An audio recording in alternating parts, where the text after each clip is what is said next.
Welcome to the Hour of the Time. I'm your host, William Cooper. When I first saw the movie 2001, I was amazed, awed, to say the least.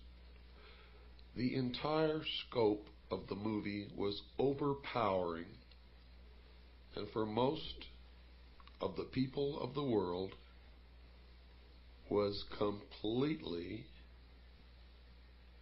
baffling. Most people who saw that movie did not understand from beginning to end what it was that they had experienced, but they knew, everyone who saw it, knew that they had experienced something profound. That something had been communicated to the dark, deep recesses of their mind, which they did not understand. And indeed, which they were incapable of understanding. For you see, the movie was not meant for the profane, as most of us are called, by the adepts or the initiates or the priests of the mystery schools. For that movie was a message to those initiates who were well versed in the symbology and the mystery religion of an ancient religion that is practiced to this day in secret. Now I'm going to tell you the meaning of the symbology that you saw in the movie 2001. And then each and every listener should go to their local video rental store and watch the movie again from beginning to end. For it is the story of the entire human race according to the history of the mystery religion of ancient Babylon. Now I can assure you that you will not understand any of what you are going to hear without ample preparation and without a basic understanding in the symbology of the ancient religion. And you're going to get that, and this is going to be a series of programs that will in fact take probably many hours to complete. But let me just go over the symbology of the movie 2001 quickly with you, and then we will go back to the very beginning, to the first primitive human, probably sitting on his haunches, munching upon some vegetable, watching the sunrise in the east. In the beginning of the movie 2001, most people who sat in the theater were struck by the imagery which was presented to them, as they saw first a dark and gray and ugly world. And as that world began to move down from the center of the screen, they saw behind it a moon. And as the moon began to come down with the world that was sinking to the lower part of the screen, behind it you saw the emergence of the sun. What you were witnessing was an eclipse of the sun, partial eclipse. And as the light from the sun spilled across the edge of the moon, it took the shape of the boat of Isis. And the sun, of course, for anyone who has studied the Osirian cycle, became Osiris. And the symbology was Osiris riding across the heavens upon the boat of Isis. Now this will all have much deeper meaning to you as we progress toward your education in the ancient mystery schools. which are today known by many different names, and we will get to some of those names as we go along. This signified, of course, the creation of the universe and of the world. And what we saw next was a barren plain, nothing growing, barren rocks, barren desert. And then we saw the sun begin to rise in the east over the horizon, signifying the birth of the world.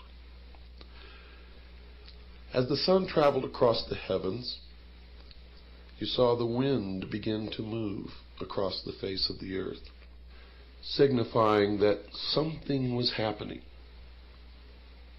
Then as the sun began to reach its zenith on a prime longitude, we began to see shrubs, small green plants began to emerge.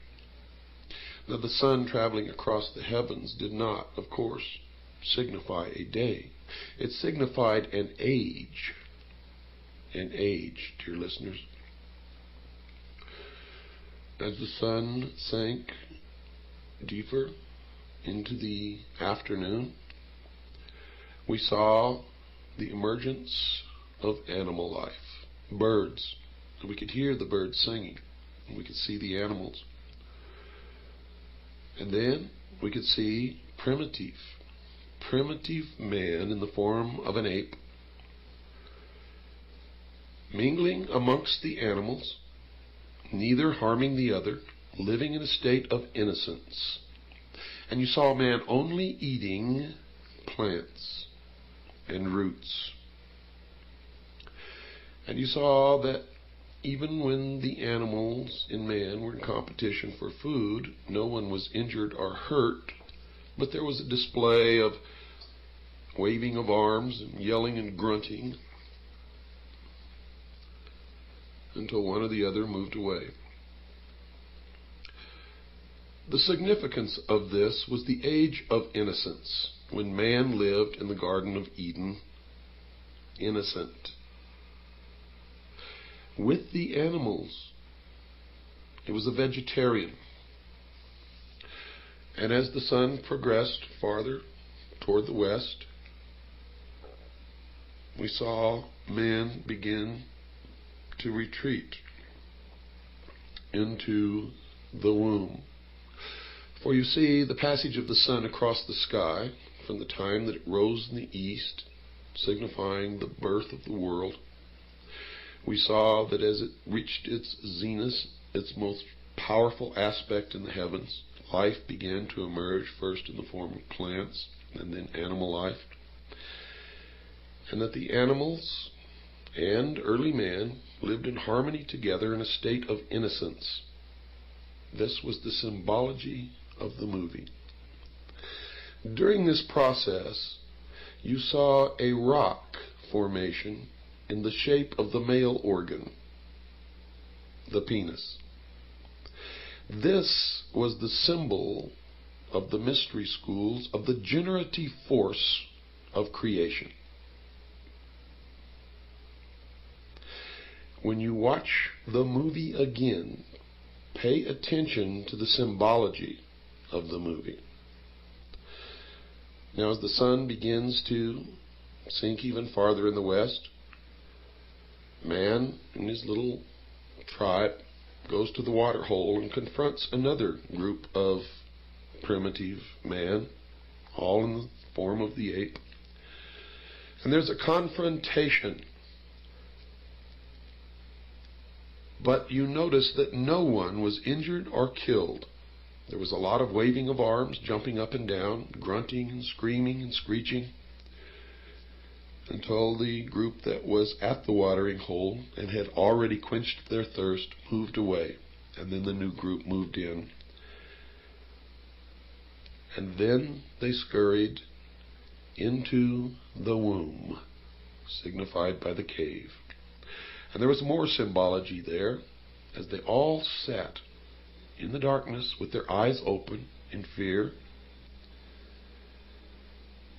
and one of the female apes held a child to her breast. And you were seeing man in the transformation from ape to human. Primitive man evolving to the point where he could think. And then what happened in the movie? Toward the dawn, you heard the humming of bees. Millions of bees. And the beehive and bees are a prominent symbol in the mystery schools.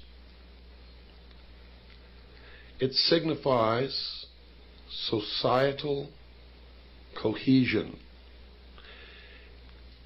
Industry. Now, not industry as you may know it in the manufacture of cars, but industry in working together in a societal form. In this case, the very basic rudiments of society. And as the sun again began to rise up in the east, signifying the dawn of the new man, the audience beheld an obelisk, a monolith. In front of the cave are the womb from which the apes emerged, and it appeared that the humming of the bees was emanating from this block of stone. Now notice I said three words: monolith, obelisk, and stone. All of these are significant symbols in the ancient mystery religions. And you saw that this was not God, because creation had already taken place. The world had been created. Plants and animals had been created, and primitive man existed on the earth before this monolith, this obelisk, this stone ever made its appearance. It is also known as the stone that you saw earlier, the generative force, or the penis. Now don't get all confused by this terminology. It will begin to make sense to you as we go along. It took me many years of study to understand what I am now imparting to you.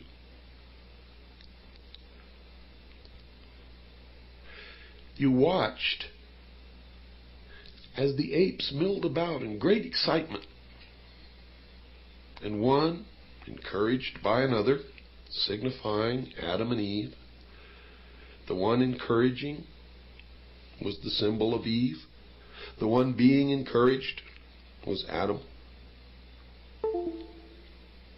until he actually reached out and touched the face of the stone, and he was imparted intellect. You could tell that something significant had happened because the tone and the general volume of the music changed at that point. And then the other apes began to touch and rub the statue. Now, most people that I knew attributed what happened to some extraterrestrial force. And they were receiving the exoteric interpretation, or that which is meant for the profane, those who are not illumined and cannot understand what it is they are seeing. But for the initiated, what they witnessed was the creation of the world by God, and the impartation of knowledge to man, the forbidden knowledge, by Lucifer through his agent Satan. For in the religion of the mystery schools, they believed that man was held prisoner in the Garden of Eden by an unjust and vindictive God, and that man was not told by this unjust and vindictive God that he could have the same powers. And man was set free from the bonds of ignorance by Lucifer through his agent Satan, and many believe that the two are the same, and that's okay because maybe they are. And that through the gift of intellect, man himself will become God. Now, for those of you who understand what I am imparting to you now, you may not even have to listen any farther, for it explains everything that has ever happened in the history of man, and everything that is happening now, and all that is to happen in the future.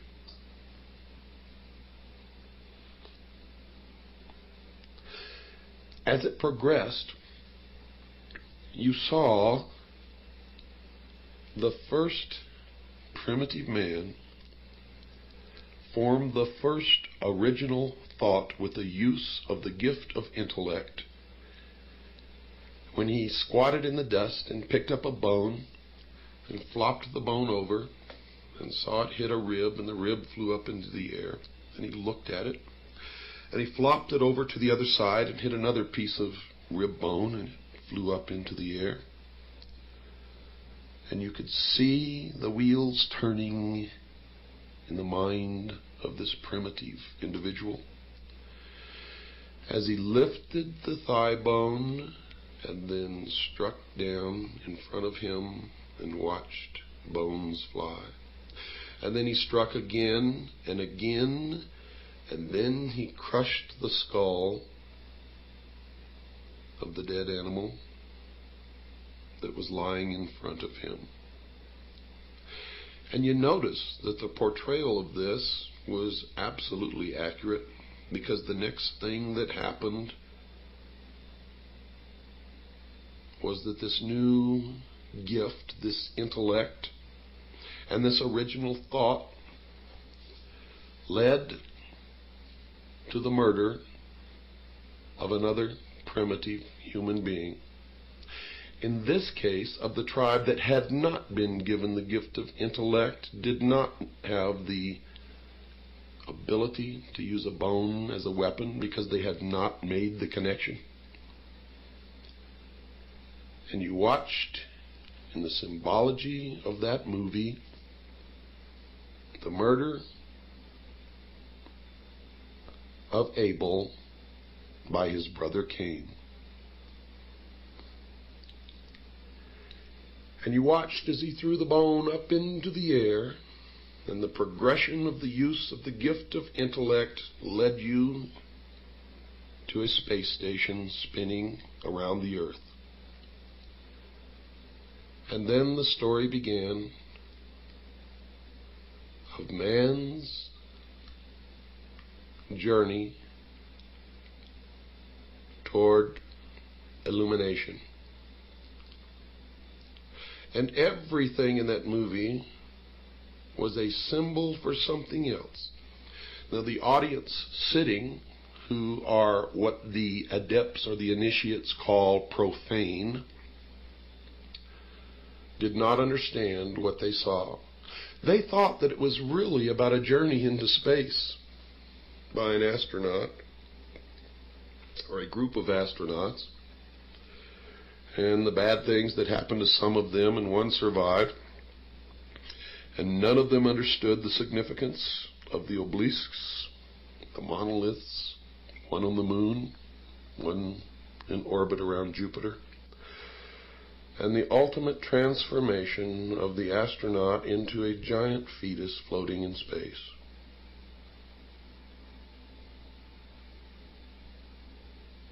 And to tell you the truth, when I first saw the movie, I didn't really understand it either, but I knew that there was something of such import there that I needed to know, that I never stopped studying until I found out. And of course, one discovery leads to another. And every time I answered a question, 100 more popped up until I reached a point, dear listeners, where I realized that if I studied for the entire rest of my life, there is not enough time in my life to learn what it is that I need to know. But I have learned enough along the way to impart some of my knowledge to you, and maybe you can help me find the ultimate truth that all of us, ultimately learn to look for. Although not all of us ever realize that we are looking, and most of us never even understand what it is that we are looking for, but some of us do understand that we are looking. The adepts or the initiates, the priesthood of the mystery school, believe that they have found it and that they know all of these things. And I'm not really sure that they do. Because in my search and my ultimate illumination, and yes, I have become, to a degree, illumined or illuminated. I have discovered that I am more illuminated than most of those who have gone through the process of initiation in the mystery schools and believe that they know more than I do. And it's not true. I have surpassed them by so far, and they believe that they are so far ahead that it has become difficult for me to place myself in any kind of logical progression along a path that I am following, and I know not where it will ultimately lead. But I know that many have been misled along this path and are worshiping the fallen angel that we know as Lucifer. Many believe that Lucifer and Satan are the same. Many people believe that they are totally different entities and that Satan is evil and Lucifer is not. But Lucifer rebelled against God according to the Bible and was expelled from heaven and flung to the earth to be the master of the material world, the master of the earth. Now, if Lucifer is indeed Satan, how this transformation took place, I am not wise enough to know. If they are different, then I have not yet discovered where Satan came from, if Lucifer is not Satan. Now, there are people who have professed to know the answers to these questions and have sat down and we have talked for hours. And I still am not sure that they are right or that they are wrong. And I'm still looking for the answer to that question. But I do know this. Ancient man witnessed something that he described in his oral history and in his writings. And it could probably be called the first UFO sighting in the history of the world. How art thou fallen from heaven, O Lucifer, son of the morning star? Now notice, Lucifer was called the son of the morning star. He was also called the morning star. And there is a great mystery here, because Christ also called himself the morning star. Now, how all that fits together, I do not know, but I have been told by those who have been initiated in the mystery schools that Christ and Lucifer are one and the same being. However, I cannot bring myself to believe that. What you believe, of course, is your own business and is not my intention to make you believe anything. but rather to impart to you what I have learned over many, many years of study into the secrets of those who worship the ancient mystery religions in secret for thousands of years. For you see, that monkey who sat there squatting on his haunches in the desert, striking the earth and the pile of bones with this great thigh bone, was the first priest of the mystery schools. And it was this first priest who then began to initiate others into the secrets. And they are the ones who have been responsible, according to my research, for most of the scientific developments and the forward movement as far as material progress goes of the human race. For they were the learners. They were the ones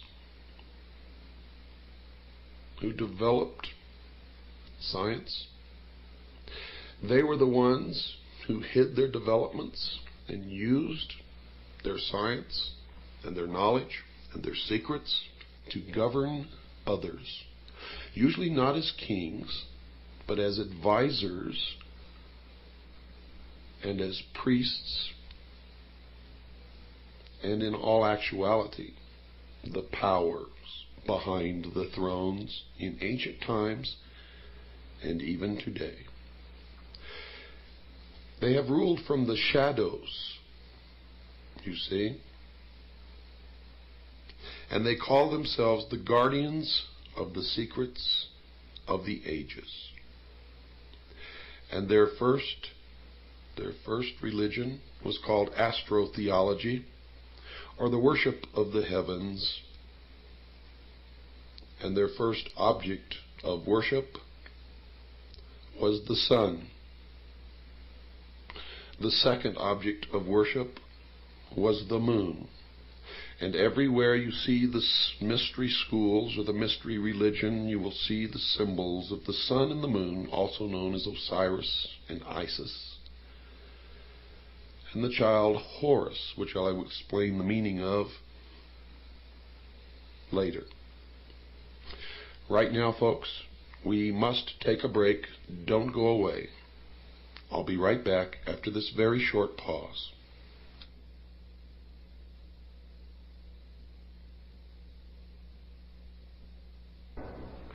Man's newfound intellect set him upon a quest that, according to those who say that they know, has never ended, even unto this day. And the modern day equivalent of this ancient mystery religion calls itself the Order of the Quest. And you will see it reflected in many of their outward exoteric branches, where they disseminate information to the public, or manipulate the public, or deceive the public, as the profane to them are nothing more than cattle to be herded and occasionally to be led to the slaughter.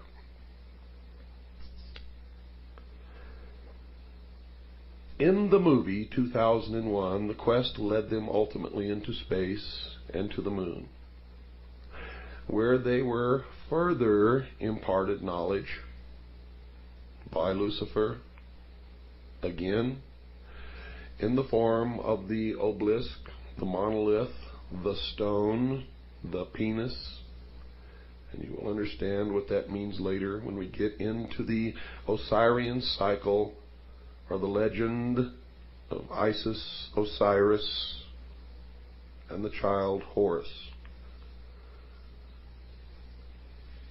When they were imparted knowledge again on the moon, it set them off on a further quest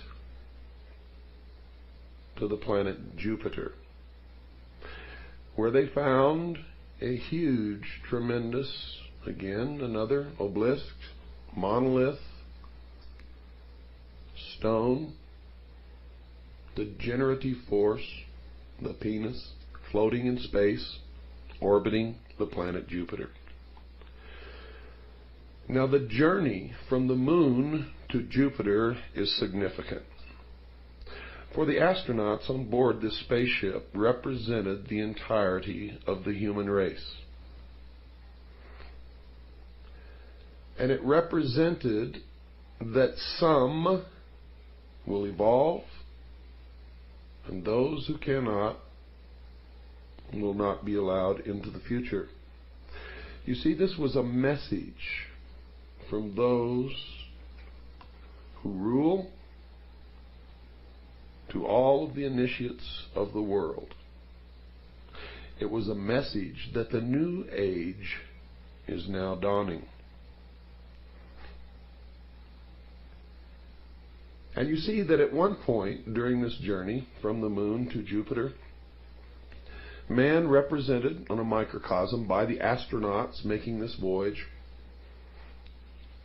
came in conflict with their own technology. The technology of the human race was represented by the computer called HAL.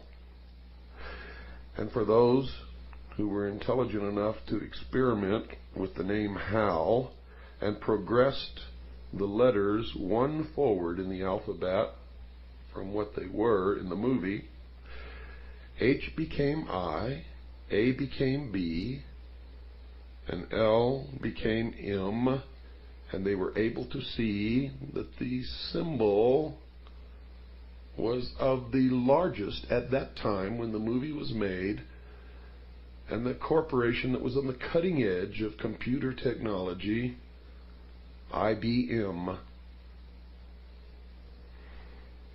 It was significant that man had built this technology, this computer, which had an artificial intelligence and was capable of communicating with the astronauts, and yet they had forgotten to put a switch in the machine which could be turned off at will.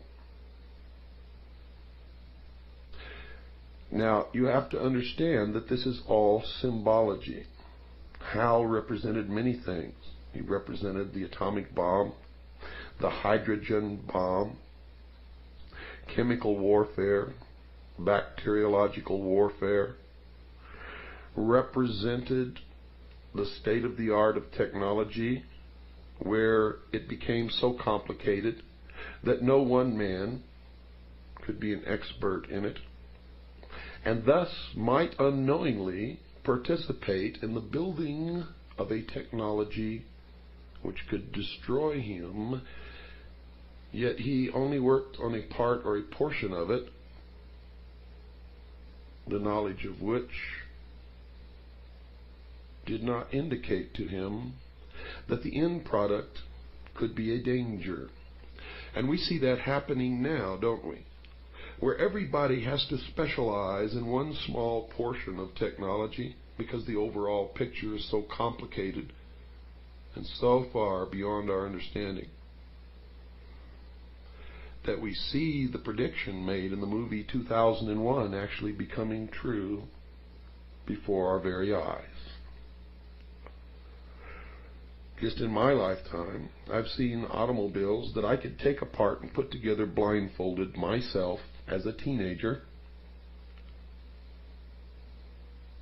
to driving automobiles that I can lift the hood and not even recognize most of what I'm looking at, except that I know that it's an engine in there, and I know that it's got a fuel delivery system and some kind of a system that ignites the fuel.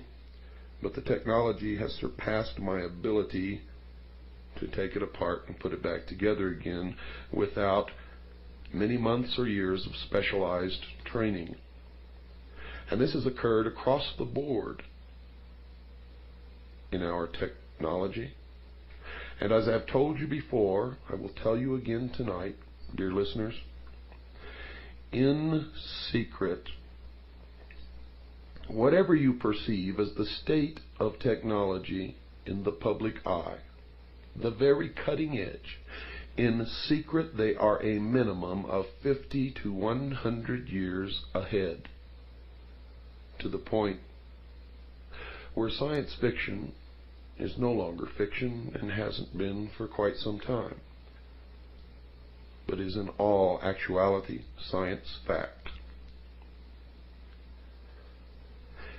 You saw this battle play itself out on board this spaceship, where ultimately there was only one astronaut left fighting the battle against Hal. And he was able to make this jump in his evolutionary consciousness, and he was able to fool Hal and turn off the computer. But when he did so, he knew that he had relegated himself to permanent separation from his fellow human beings back on Earth. And folks, the message was not that he went into space to effect this separation. Space was just the vehicle through which it was conveyed in the movie. The message was that the new man will go into the future and the rest of us will perish. We will not be allowed into the future. If we are, it will be as slave labor until we are no longer useful, and then we will simply be exterminated. The message to the vast army of initiates in the mystery school was, we are on the threshold of the new age. And into this new age will march only one man. It is the new man. It is the illumined man. It is the man that is able to make the evolutionary jump to no more war, to no more rape, no more pillage, to the level in the mystery school known as 666. It is the number of a man. It is the illumined man to the mystery schools. To those of us who are Christians, it is the symbol, mark of the beast, the indication that the Antichrist has arrived, and the beginning of the time predicted in the book of Revelation known as the tribulation. Now, all of this that I thought I knew so well and understood has become even more mysterious to me now, as I know that I am battling against something that is almost incomprehensible, and I have had to do it alone, by myself, not trusting anyone else, not letting them in, for fear that they would corrupt my mind and I would be led down the wrong path.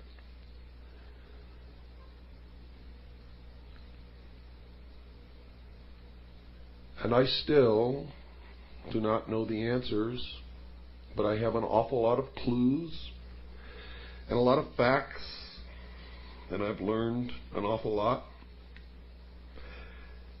And maybe I am more confused than I ever was in my entire life. But after you hear the results of what I've learned, and after I am, for the first time since I've learned all of this, communicate it to other human beings, and let you know how really confused I am,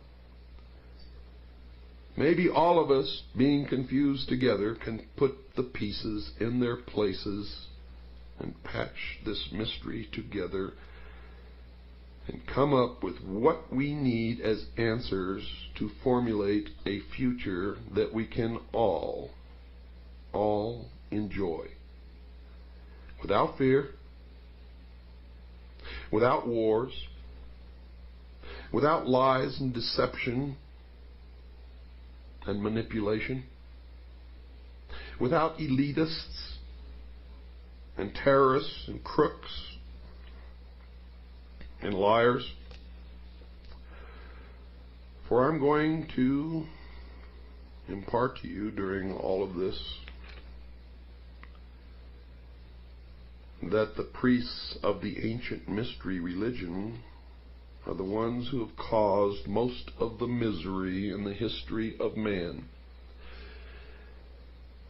And if they had not learned this knowledge, the secrets of the ages that they keep from the rest of us and use to manipulate us, maybe we would have reached peace in this world hundreds of years ago.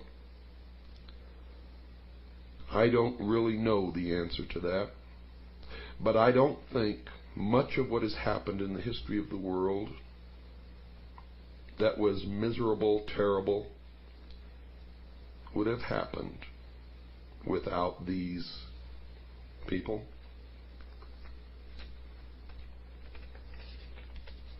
But I may be wrong. And as always, when you listen to the show, don't believe a word you hear unless you could substantiate it in your own research. At the end of the movie, what you saw as the astronaut became older and aged, and this was the symbol of gaining knowledge and wisdom. And he looked at himself and he saw himself younger, and he looked back and saw himself older, and he looked back and he was older still, and he looked back and he was young again and then old. And then you saw this unbelievably overpowering, stunning vision of a fetus, a human fetus, floating in the great vastness of the universe, signifying the birth of the new age and the new man that will go into the future. Now, in the sequel to 2001, you saw that this astronaut who had made the jump came back and talked to some select few, signifying that he had then become a teacher to the rest of us. And when he was asked what happened to him, he said, and I quote, "Something wonderful," unquote. Now that was supposed to tell the rest of the initiates in the world who really understood the symbology of the movie that if they were able to make this transition, the future would be a utopia.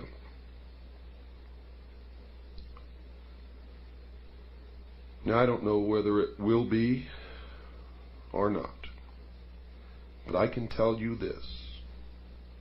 The priests of the ancient mystery religions are in charge right now, and we had better damn well find out, and we had better do it very quickly. For the new age is the age of Aquarius, and the exact date of the dawning of the age of Aquarius can be determined astrologically. And I'm not going to tell you what that date is, although I have it right here on a piece of paper in front of me. I want you all to help in this search. God knows I need help. I can't save us all alone. And there's always the possibility,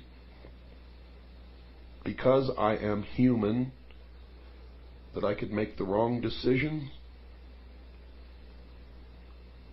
or make the wrong interpretation.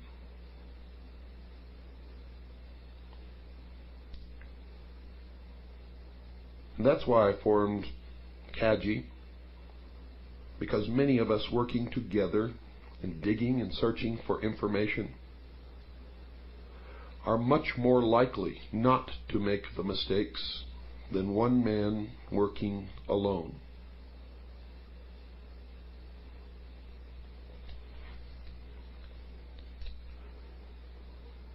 Let's go back now to the beginning, when man was in his infancy on the evolutionary scale of development.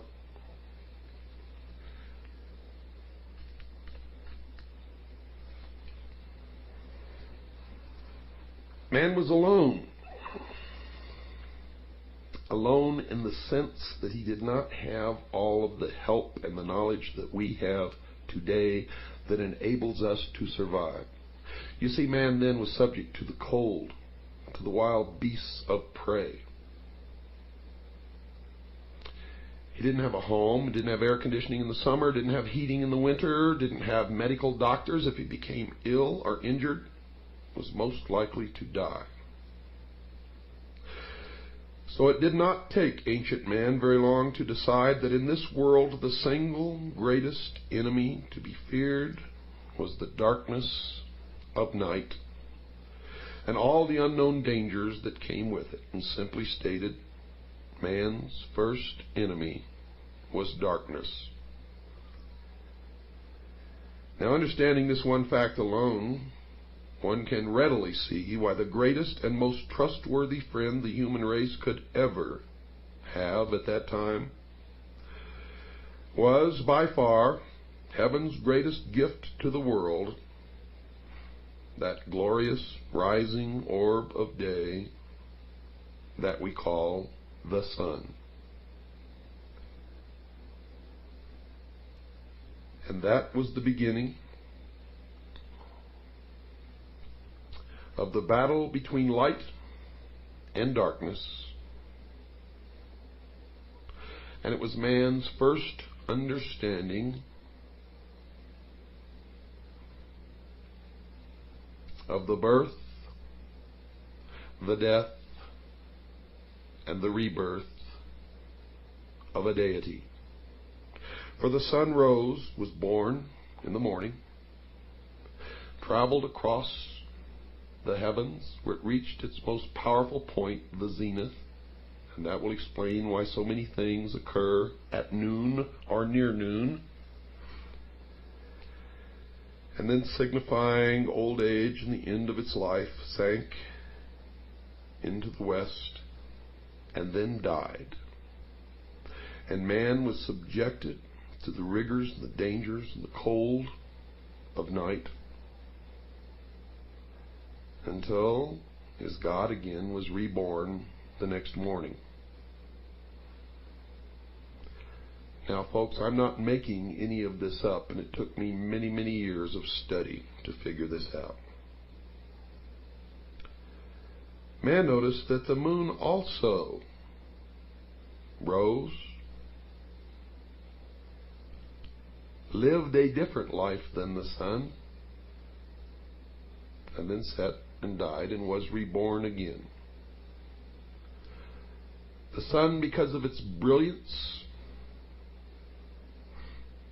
became the master or the greatest deity. And the moon took on the feminine aspect because the moon reflected the light of her master.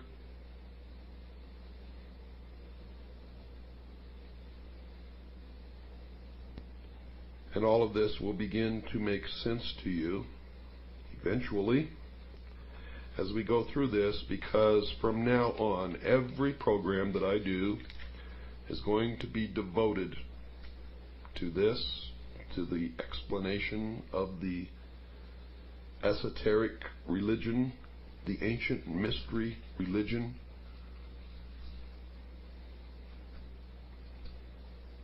And it's important that we all understand it, because these are the people in charge.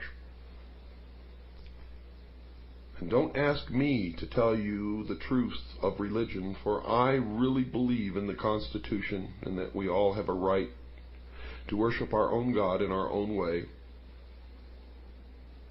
And no one has the right to tell anyone, unless asked,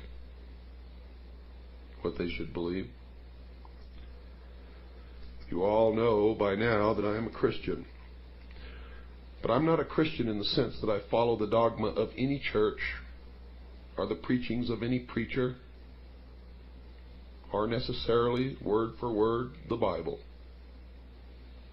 I stick strictly and only to those words that are directly attributed to Jesus Christ, and I attempt to follow those words in my daily life.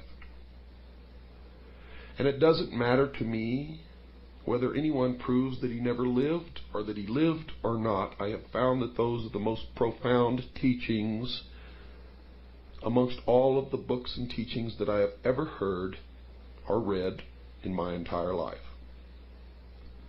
And until someone can prove to me that there is something better, that is what I will always adhere to. I do not advise you what you should believe or not believe. But I do advise you that we all need to learn as much as we can about everything that we can, because one thing I have learned in my life is that most of what we have ever been taught has been a lie. And that whoever these people are, and I know who they are, and I will impart that knowledge to you, who are the priests, the adepts, and the initiates in the mystery schools, they are in control, and they are shaping the future, and that future will affect all of us, so we had better learn as much about them as we can. You cannot identify an enemy unless you know the enemy, and you cannot fight a battle if you know nothing about the battle tactics of your opponent. And when you understand that Lucifer is the son of the morning star, or the morning star itself, then the creations of the members of the mystery school begin to make much more sense. Good night, and God bless you all.